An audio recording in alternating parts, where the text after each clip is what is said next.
कामयाब लोगों की चमक तो सभी को दिखाई देती है।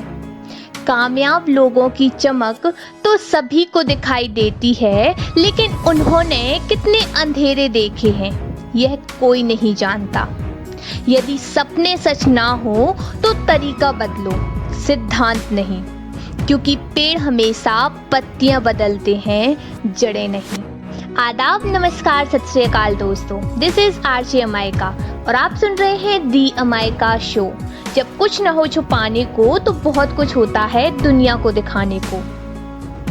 जो सपने देखने की हिम्मत करते हैं वो पूरी दुनिया को ही जीत सकते हैं।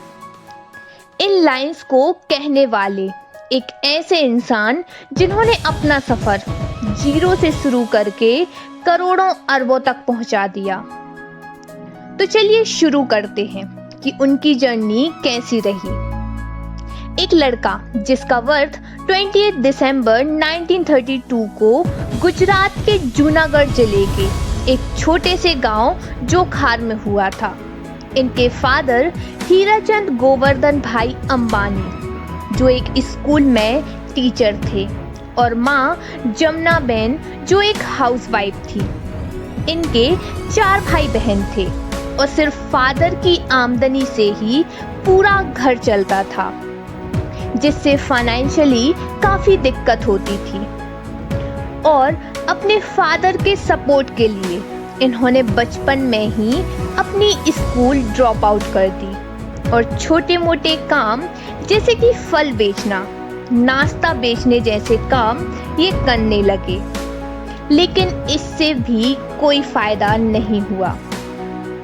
इन्होंने पास वाले गांव में एक धर्म स्थल के पास भजिए बेचना शुरू कर दिया, पर फिर भी कोई फायदा नहीं हुआ। इनकी फाइनेंशियल कंडीशन वैसी की वैसी रही। यह सब देखकर इनके फादर ने कहा कि ऐसे छोटे मोटे धंधे में कोई फायदा नहीं है, इससे अच्छा तू जॉब करना स्टार्ट कर दे। इन्होंने अपने फादर की बात मान ली और अपने बड़े भाई रमनीक भाई की मदद से यमन जाने का मौका मिल गया। इनके बड़े भाई यमन में ही जॉब करते थे और वहां जाकर इन्होंने पेट्रोल पंप पर काम स्टार्ट कर दिया और उस काम से इन्हें सिर्फ 300 रुपए मिलने लगे। हालांकि 300 रुपए बहुत कम थे, पर फिर भी यह अपनी पूरी लगन और मेहनत के साथ काम करते थे। इन्होंने कभी भी अपने काम को छोटा या बड़ा नहीं समझा, क्योंकि इनकी सोच इनकी उम्र से कहीं ज्यादा थी। क्योंकि कहते हैं आदमी की जितनी बड़ी सोच होती है वह अपनी लाइफ में उतना ही बड़ा बन जाता है। इसलिए अपनी सोच को कभी छोटा मत रखिए, क्योंकि जैसा आप अपनी लाइफ को लेकर सोचते हैं आप वैसे ही बन जाते हैं। उस वक्त इनके हाथ में काम छोटा था, पर सपने बहुत बड़े थे और धीरे धीरे करके इनका प्रमोशन हो गया। ये अपनी जॉब तो मन लगाकर करते ही थे, साथ में अपने बिजनेस के बारे में काफी सोचते रहते थे कि मुझे क्या बिजनेस करना है, कैसे सेटअप करना है। अपने बिजनेस को लेकर इतने पैशनेट थे कि 25 पैसे की चाय की जगह 1 रुपए की चाय पीने जाते थे। लोग पूछते तो कहते थे कि 25 पैसे वाली चाय जॉब करने वाले लोग जैसे कि हम जैसे लोग पीते हैं, पर 1 रुपए वाली चाय बड़े लोग पीते हैं। पर 1 रुपए वाली चाय पीने के पीछे एक और लॉजिक था।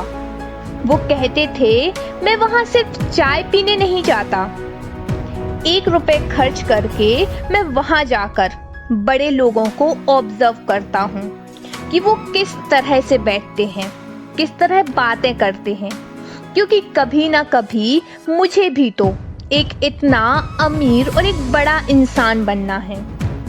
उस टाइम लोग इनकी बातों को सुनकर हैरान रह जाते थे। पर लोगों को क्या मालूम था कि ये सच्ची भविष्यवाणी कर रहे हैं। 1950 के दशक में ये यमन से इंडिया वापस आ गए क्योंकि वो अपना बिजनेस इंडिया में ही शुरू करना चाहते थे। हालांकि वहाँ भी बहुत अच्छा मुनाफा हो रहा था और उसी में से इन्होंने 50 रुपए सेविंग भी की, पर फिर भी ये इंडिया वापस आ गए और अपने चचेरे भाई चंपकलाल दमानी के साथ मिलकर पॉलिस्टर धागे और मसालों के इंपोर्ट एक्सपोर्ट का बिजनेस शुरू कर दिया। और फिर शुरुआत हुई रिलायंस की। मस्जिद मंदिर के सामने नरसिम्हा स्ट्रीट पर एक छोटे से ऑफिस से इन्होंने अपनी जर्नी शुरू की। शुरुआत में इन्होंने कभी भी प्रॉफिट पर फोकस नहीं किया। ये हमेशा बेस्ट क्वालिटी को प्रेफर करते थे क्योंकि इन्हें पता था कि मार्केट में कस्टमर भगवान होता है और जब तक आप उन्हें बेस्ट क्वालिटी का प्रोडक्ट लाकर नहीं देंगे तब तक आप मार्केट में सरवाइव कर ही नहीं सकते। भले ही स्टार्टिंग में कोई प्रॉफिट ना हो, पर धीरे धीरे करके आप अपनी जगह कस्टमर के दिल में बना ही लेंगे और ये बात इन्हें बखूबी पता थी क्योंकि बिजनेस का सबसे बड़ा सीक्रेट यही है कि कस्टमर खुश है तो आपको ग्रोथ करने से कोई नहीं रोक सकता। और इनके इस रिस्क लेने की वजह से इनकी पार्टनरशिप चंपकलाल जी के साथ टूटती चली गई, लेकिन इन्होंने ये रिस्क लेने वाली आदत कभी नहीं छोड़ी और आगे चलकर सूत व्यापार में इन्होंने अपना हाथ जमाया। क्या था, सूत मिल में किसी को भी आसानी से एंट्री नहीं मिलती थी, पर एक टाइम ऐसा आया जब ये सूत व्यापार संगठन के हेड बन गए। पर इतने से भी ये खुश नहीं हुए क्योंकि इनके सपने बहुत बड़े थे और इन्होंने सोचा कि अगर खुद के मिल होंगे, खुद का प्रोडक्शन होगा तो शायद प्रॉफिट ज्यादा होगा। और इसी के चलते 1966 में गुजरात के अहमदाबाद के नरोडा एरिया में एक कपड़े की मिल खोली गई और ब्रांड का नाम रखा गया विमल। एक्चुअली क्या होता है, किसी भी बिजनेस में उसके नाम का सबसे गहरा इम्पैक्ट पड़ता है और विमल नाम भी इसलिए रखा क्योंकि इनके जो रमणीक भाई थे उनके बेटे का नाम विमल था, तो इसी नाम पर इनके ब्रांड का नाम विमल रख दिया गया। पर एक टाइम ऐसा आया जब इनके ब्रांड की डिमांड कम हो गई। नॉर्मली लोग क्या करते हैं, अपना बिजनेस ग्रो करने के लिए होर्डिंग्स लगवाते हैं, विज्ञापन देते हैं, पर इन्होंने ऐसा कुछ नहीं किया। इन्होंने एक अलग ही स्ट्रेटजी अपनाई। क्या किया कि कुछ टाइम तक अपनी सेलिंग पूरी तरह से बंद कर दी और कई ग्रुप्स में एक टीम बनाई जो मार्केट में जाकर शॉपकीपर से सिर्फ उसी ब्रांड के बारे में डिमांड करती, जिससे दुकानदारों की तरफ से उस ब्रांड को लेकर डिमांड आने लगी। और तब इन्होंने अपना प्रोडक्शन शुरू किया क्योंकि जो नए कस्टमर आते, शॉपकीपर उन्हें सिर्फ इसी ब्रांड का कपड़ा दिखाते और सजेशन भी देते कि आजकल इस ब्रांड की काफी डिमांड है। जब लोग इनका ब्रांड देखते तो क्वालिटी इन्होंने पहले से ही मेंटेन करके रखी थी और दुकानदार ये कहते कि सिर्फ हमारी दुकान पर ही आपको ये माल मिल सकेगा क्योंकि ये बहुत ही क्वालिटी ब्रांड है।